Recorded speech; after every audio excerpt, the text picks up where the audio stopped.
Alright, so in this video we're going to take this image and really kind of apply a really exaggerated blown out highlight effect.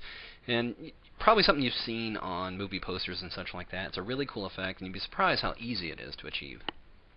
So on this image, what I need to do first is actually load the luminosity values as a selection, which is basically the highlight areas.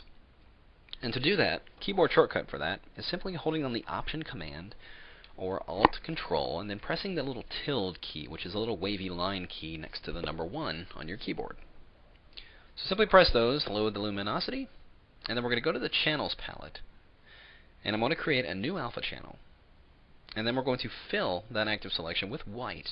White is set as my background color here, so I'm just going to press Command Delete, Control Backspace, and that will fill that area in. Now, I'm going to invert the selection. Go under Select Menu and go to Inverse, and that will flip the selection, and now the darker areas are selected.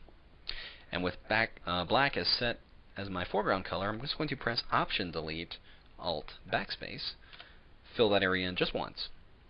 Now, I'm going to go under Select again, and this time inverse the selection one more time. We're back selected on the highlighter areas.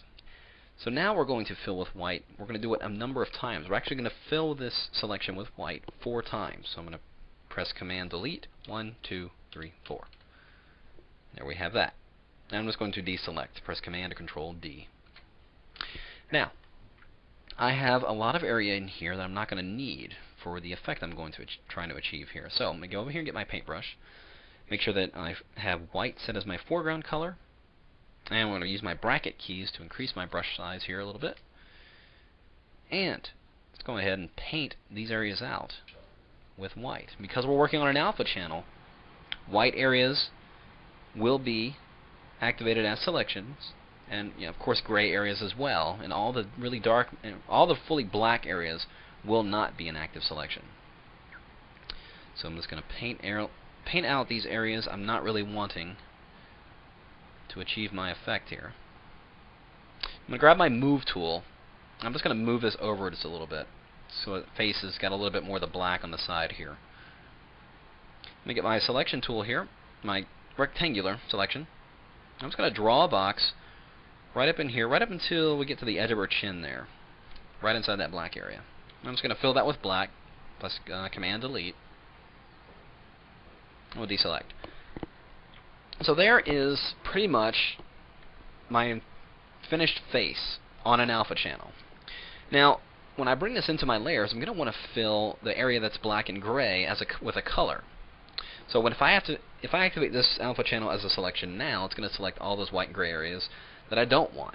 So I simply need to invert the values of this alpha channel.